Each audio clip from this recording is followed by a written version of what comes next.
इस वीडियो में हम एक कंप्लीटली नई टेक्निक की मदद से हम ये जानने की कोशिश करेंगे कि किसी भी चार्ट पैटर्न की फॉर्मेशन के पीछे का रीज़न, लॉजिक, साइकोलॉजी क्या होता है, जिसकी मदद से आप बिना किसी पैटर्न का नाम जाने उसमें बहुत इजीली ट्रेड कर सकेंगे। और अगर इस वीडियो में बताए गए प्राइस एक्शन रूल्स को आप अच्छे से समझ जाएंगे तो मैं आपको इस बात की गारंटी दे सकता हूं कि आपको कभी भी कोई चार्ट पैटर्न याद करने की ज़रूरत नहीं पड़ेगी। तो चलिए इसी के साथ इस वीडियो की शुरुआत करते हैं।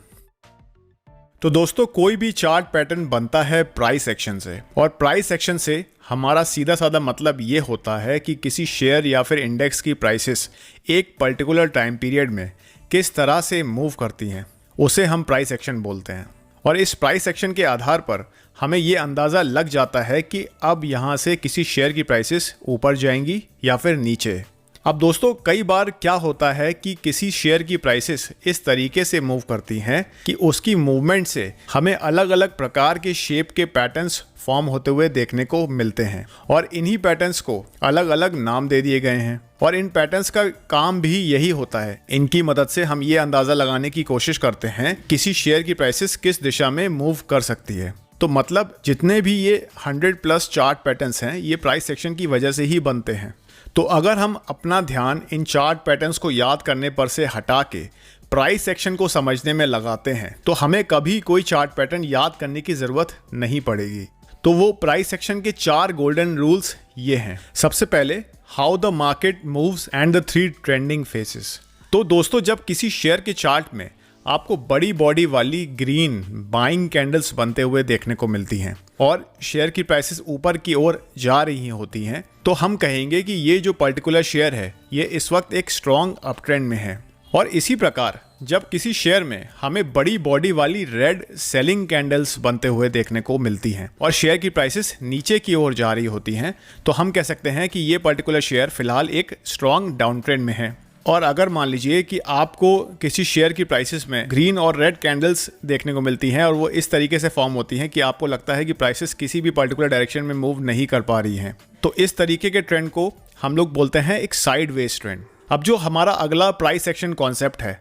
उसका नाम है रिट्रेसमेंट मूव्स। दोस्तों, कोई भी शेयर की प्राइसेस चाहे एक अप ट्रेंड में हो या फिर डाउन ट्रेंड में हो, एक चीज़ जो यहाँ पर कॉमन हमें देखने को मिलती है वो ये है कि प्राइसेस कभी भी एक स्ट्रेट लाइन में मूव नहीं करती हैं, बल्कि एक सॉर्ट ऑफ जिगजैग वे में मूव करती हैं। तो एक अप ट्रेंड या फिर डाउन ट्रेंड में जो मेजर ट्रेंड होता है उसके अगेंस्ट में जाकर जो छोटे छोटे हम कह सकते हैं टेम्परेरी करेक्शंस हमें आते हुए देखने को मिलते हैं, उस तरह के मूव्स को हम लोग बोलते हैं रिट्रेसमेंट मूव। और एक अप ट्रेंड के केस में इन्हें बोला जाता है थ्रोबैक्स, और डाउन ट्रेंड में इस तरीके की रिट्रेसमेंट मूव्स को कहा जाता है पुल बैक्स। हमारा तीसरा प्राइस एक्शन रूल है swing highs and swing lows. तो उदाहरण के तौर पे जब कोई शेयर अप ट्रेंड में होता है तो प्राइसेस कुछ इस तरह से मूव करती हैं, और जब कोई शेयर एक डाउन ट्रेंड में होता है तो प्राइसेस इस तरीके से मूव करती हैं। तो दोस्तों, इन मूव्स के दौरान जिन पॉइंट्स से प्राइसेस रेजिस्टेंस फेस करके नीचे की ओर आती हैं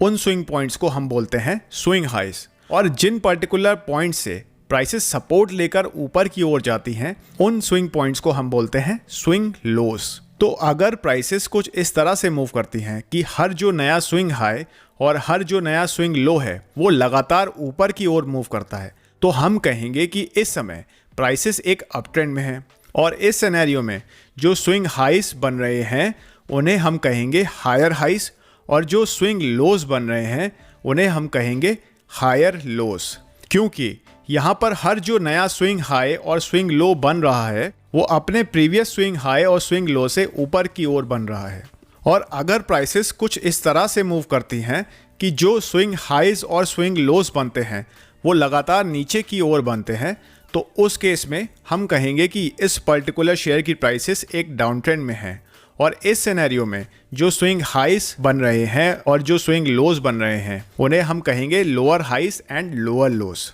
अब जो हमारा 4th रूल है उसका नाम है trend lines and support and resistance. तो दोस्तों, ये जो ट्रेंड लाइंस और सपोर्ट और रेजिस्टेंस का कॉन्सेप्ट है वो इन प्रीवियस कॉन्सेप्ट से काफ़ी ज़्यादा रिलेटेड है। फॉर एग्जाम्पल, जब प्राइसेस एक अप ट्रेंड में मूव करती हैं और जब उसमें हमें एक रिट्रेसमेंट मूव आते हुए देखने को मिलता है, तो वहाँ एक स्विंग हाई पॉइंट बन जाता है और रिट्रेसमेंट के बाद जब प्राइसेस रिकवर करके दोबारा ऊपर जाती हैं तो उस रिकवरी एरिया में एक स्विंग लो पॉइंट बन जाता है। तो दोस्तों ये जो स्विंग हाई पॉइंट्स हैं हम कह सकते हैं कि इन्होंने एक रेजिस्टेंस की तरह काम किया और ये जो स्विंग लो पॉइंट्स हैं इन्होंने एक सपोर्ट की तरह काम किया। तो चार्ट्स पर आपको जिस जगह से प्राइसेस में गिरावट आते हुए देखने को मिलती है वो एरिया बन जाते हैं रेजिस्टेंस, और जिस जगह से आपको प्राइसेस में एक उछाल आते हुए देखने को मिलता है या फिर एक रिकवरी आते हुए देखने को मिलती है तो वो एरिया बन जाते हैं सपोर्ट। अब दोस्तों जब कोई स्टॉक एक स्ट्रॉन्ग अपट्रेंड में होता है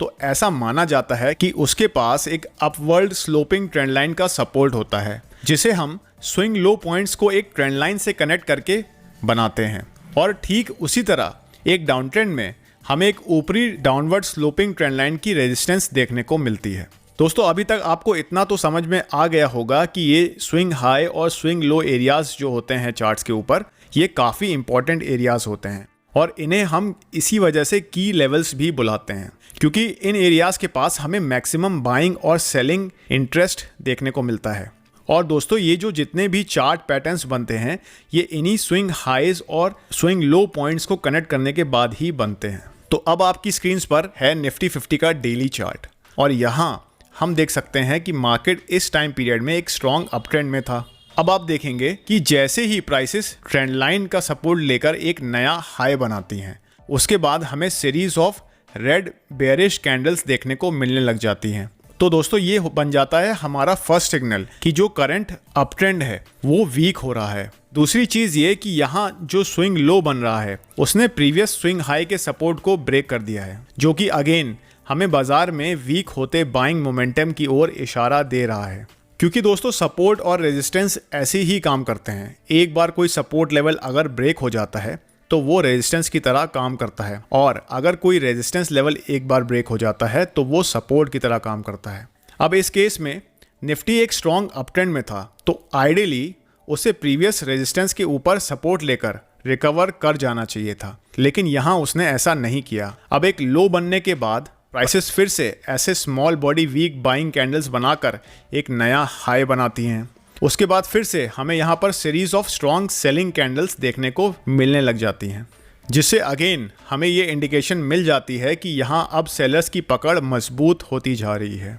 उसके बाद prices previous swing point high से सपोर्ट लेकर रिकवर करके एक नया हाई बनाती हैं जो कि उसके ठीक पहले का जो स्विंग हाई है वहाँ तक भी नहीं पहुँच पाती हैं। और उसके बाद आप देखेंगे कि यहाँ अगला जो लो बनता है वो प्रीवियस लो के भी नीचे बनता है। तो अब यहाँ तक हमें इतना तो कंफर्म हो चुका है कि यहाँ जो करंट मेजर अपट्रेंड है उसमें एक टेम्परेरी पॉज आते हुए देखने को मिल रहा है। और इस तरह के सिनेरियो में सिर्फ दो ही आउटकम्स पॉसिबल हैं। नंबर 1, या तो प्राइसेस कंसोलिडेट होकर अपने ओरिजिनल ट्रेंड के डायरेक्शन में यानी कि अप ट्रेंड में फिर से कंटिन्यू कर लेंगी, या फिर यहाँ हमें एक ट्रेंड रिवर्सल आते हुए देखने को मिलेगा और प्राइसेस एक डाउन ट्रेंड में चली जाएंगी। तो दोस्तों अभी तक हमें यहाँ पर एक लोअर हाई स्विंग पॉइंट और एक लोअर लो स्विंग पॉइंट देखने को मिल चुका है जो कि एक अप ट्रेंड का नहीं बल्कि एक डाउन ट्रेंड का कैरेक्टरिस्टिक होता है। तो यहाँ आपने अभी तक बिना किसी चार्ट पैटर्न का नाम जाने सिर्फ प्राइस एक्शन और उसके ऊपर अपनी अंडरस्टैंडिंग के बेसिस पर आपने ये पता लगा लिया कि यहाँ आपको करंट ऑनगोइंग ट्रेंड में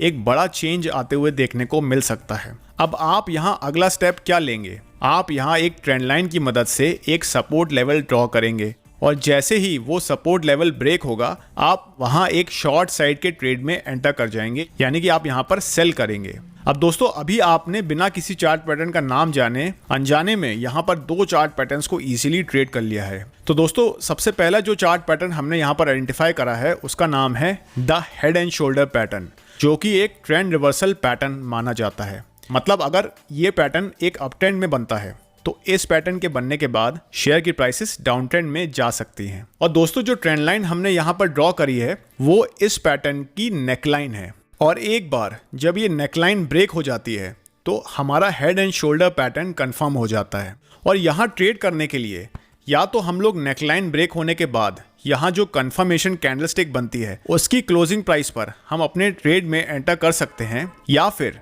हम लोग नेकलाइन के रिटेस्ट होने के बाद यहाँ पर अगर फिर से एक बेयरिश प्राइस एक्शन बनता है तब हम अपने ट्रेड में एंटर कर सकते हैं। स्टॉप लॉसेस को हम राइट शोल्डर के ऊपर प्लेस कर सकते हैं और टारगेट्स के लिए हम हेड से लेकर नेकलाइन तक की जो डिस्टेंस है उसको हम लोग नापेंगे और उसको हम लोग ब्रेकडाउन पॉइंट से प्रोजेक्ट करेंगे। अब दोस्तों दूसरा जो चार्ट पैटर्न हमें यहाँ पर देखने को मिल रहा है उसका नाम है bearish pole and flag pattern, जिसको कि अगेन हमने यहाँ सिर्फ स्विंग हाई और स्विंग लो पॉइंट्स को एक ट्रेंड लाइन की मदद से कनेक्ट करके हमने बहुत इजीली यहाँ पर आइडेंटिफाई कर लिया। दोस्तों एक बात का आपको यहाँ पर ध्यान रखना है और वो ये है कि यहाँ हमें चार्ट पैटर्न्स के नाम से कोई मतलब नहीं है। हमने यहाँ पर सिर्फ ट्रेंड लाइंस की मदद से सपोर्ट और रेजिस्टेंस लेवल ड्रॉ करके हम यहाँ बेसिक प्राइस एक्शन रूल्स को फॉलो करके हम यहाँ पर ट्रेड में एंटर कर पा रहे हैं। तो जब यहाँ पर एक bearish pole and flag pattern बना और उस पैटर्न की निचली ट्रेंड लाइन का सपोर्ट ब्रेक हुआ तो हमें हमारी कंफर्मेशन मिल गई और यहाँ अगेन हम एक शॉर्ट साइड के ट्रेड में एंटर कर सकते थे। तो दोस्तों यहाँ हमने बिना इन चार्ट पैटर्न्स का नाम जाने सिर्फ प्राइस सेक्शन की जो हमारी नॉलेज है उसके बेसिस पर हमने शॉर्ट सेलिंग की ट्रेड अपॉर्चुनिटी को आइडेंटिफाई करा। अब आगे हम सीखेंगे कि एक डाउन ट्रेंड के दौरान हम किस तरीके से प्राइस सेक्शन को रीड करके लॉन्ग यानी बाय साइड के ट्रेड में एंटर कर सकते हैं। तो यहाँ पर आप देखेंगे कि निफ्टी 50 में हमें एक स्ट्रॉन्ग डाउन ट्रेंड देखने को मिल रहा था। फिर इस जगह हमें एक गैप डाउन ओपनिंग होते हुए देखने को मिली, जिसके बाद जब prices previous swing low point के पास पहुंची तो हमें यहाँ एक लोअर लो स्विंग बनने की बजाय प्रीवियस स्विंग लो का जो सपोर्ट लेवल था वहां कुछ बाइंग आते हुए देखने को मिली और एक हैमर शेप्ड कैंडलस्टिक यहाँ पर हमें बनते हुए देखने को मिली। अब दोस्तों यहाँ पर जो गैप फॉर्म हुई थी, जाहिर सी बात है कि अब ये जो गैप है ये एक इंपॉर्टेंट लेवल की तरह काम करेगी। तो आप यहाँ इस गैप में एक हॉरिजॉन्टल लाइन ड्रॉ कर देंगे और उसके बाद आप प्राइसेस को इन लेवल्स को रिटेस्ट करने का वेट करेंगे। अब जैसे ही प्राइसेस ने इन लेवल्स को रिटेस्ट करा, यहाँ एक शूटिंग स्टार और एक स्ट्रॉन्ग सेलिंग कंफर्मेशन कैंडलस्टिक बन गई, जिसके बाद एक डाउन ट्रेंड के दौरान हमने अपनी फर्स्ट सेलिंग अपॉर्चुनिटी को आइडेंटिफाई कर लिया और उसके बाद हमें निफ्टी में एक अच्छी खासी सेलिंग आते हुए भी देखने को मिली। फिर आप देखेंगे कि यहाँ हमें स्ट्रॉन्ग ग्रीन बाय कैंडल्स बनते हुए देखने को मिली, जिसने प्रीवियस स्विंग हाई पॉइंट का जो रेजिस्टेंस था उसको भी ब्रीच कर दिया, जिससे हमें इतना तो कंफर्म हो गया कि अब यहाँ पर जो डाउन ट्रेंड है उसके ऊपर से सेलर्स की जो पकड़ है वो कमजोर होती जा रही है। और यहाँ पर जो हमने प्रीवियस गैप के पास जो रेजिस्टेंस लेवल ड्रॉ करा है, आप देखोगे कि प्राइसेस वहां दोबारा जाती हैं और उन लेवल्स को रिटेस्ट करके एक हमें फॉल आते हुए देखने को मिलता है। लेकिन अब की बार जो स्विंग लो पॉइंट बनता है वो प्रीवियस स्विंग लो से काफी ऊपर बनता है, मतलब ये एक हायर लो बनता है जो कि एक डाउन ट्रेंड का नहीं बल्कि एक अप ट्रेंड का कैरेक्टरिस्टिक होता है। उसके बाद आप देखेंगे कि जो रेजिस्टेंस हमने ड्रॉ करी थी, प्राइसेस उसको रिटेस्ट करने के बाद वहां दोबारा जाती हैं और उन लेवल्स के ऊपर एक स्ट्रॉन्ग ग्रीन बाइंग कैंडल्स के साथ हमें क्लोजिंग दे देती हैं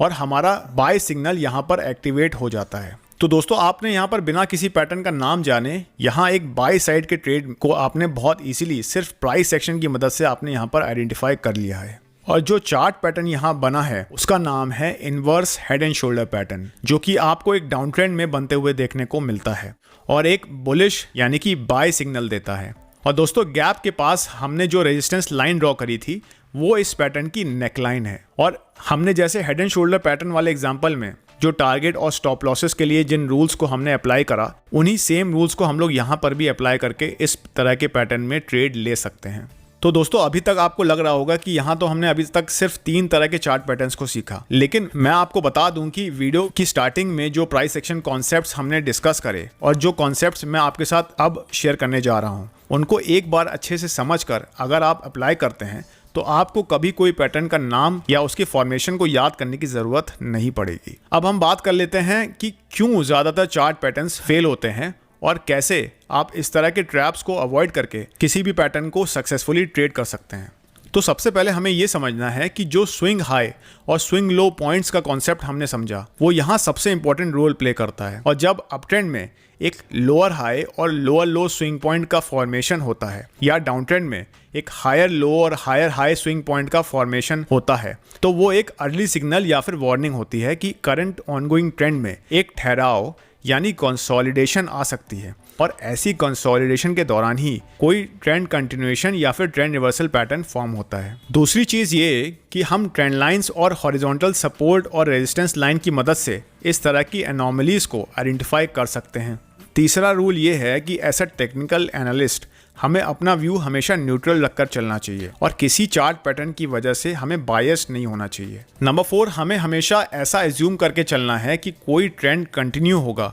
अनटिल एंड अनलेस हमें यहाँ पर रिवर्सल का एक कोई स्ट्रॉन्ग सिग्नल ना मिल जाए। और क्योंकि जब कोई चार्ट पैटर्न चार्ट्स पर बन रहा होता है उस वक्त कोई ये बता नहीं सकता कि ट्रेंड यहाँ से कंटिन्यू होगा या फिर रिवर्स होगा, इसलिए हमें पहले ट्रेंड लाइंस की मदद से स्विंग हाई और स्विंग लो पॉइंट्स को कनेक्ट करना चाहिए। उसके बाद हमें यहाँ पर वेट करके यहाँ पर हमें ऑब्जर्व करना चाहिए कि प्राइसेस किस तरफ से ब्रेकआउट देती हैं। अपर ट्रेंड लाइन के ऊपर हमें एक ब्रेकआउट देखने को मिलता है या फिर लोअर ट्रेंड लाइन के नीचे एक ब्रेकडाउन देखने को मिलता है। और एक यहाँ पर जो बहुत ज़्यादा इंपॉर्टेंट टूल है या फिर हम कह सकते हैं एक इंडिकेटर है जिसकी मदद से हम लोग इस तरह के पैटर्न्स को बहुत इजीली क्रिएट कर सकते हैं, उसका नाम होता है वॉल्यूम इंडिकेटर। तो दोस्तों कोई भी पैटर्न सिर्फ तभी अच्छे से काम करता है जब पैटर्न की फॉर्मेशन के दौरान हमें वॉल्यूम्स कम होते हुए देखने को मिले और